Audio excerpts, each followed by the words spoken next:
नमस्कार, मी प्रणिता बोरसे. आपण पाहत आहात TV9 मराठी. बुलेटिनच्या सुरुवातीला महत्त्वाची बातमी. येत्या 10 ते 15 दिवसात आचारसंहिता लागणार असं विधान गिरीश महाजन यांनी केलंय. तर विधानसभा निवडणुकांच्या पार्श्वभूमीवर गिरीश महाजनांचं हे मोठं वक्तव्य आहे. आचारसंहिता लागणार असल्यानं महाविकास आघाडी आणि महायुतीतली बैठकांना वेग आलाय. जागा वाटपासाठी महाविकास आघाडीच्या आजपासून 3 दिवस बैठका असतील, तर महायुतीच्या 2 दिवसांनी बैठक असतील. तर अजित पवारांची आज संध्याकाळी बैठक होणार आहे.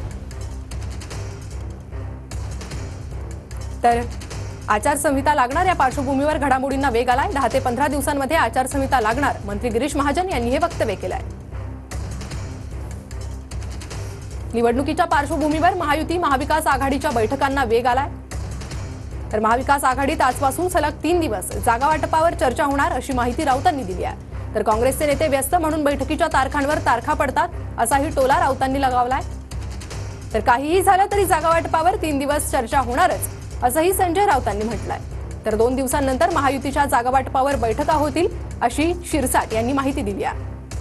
तर शिंदे, फडणवीस, अजित पवारही बैठका घेणार असल्याची शिरसाट यांची माहिती आहे.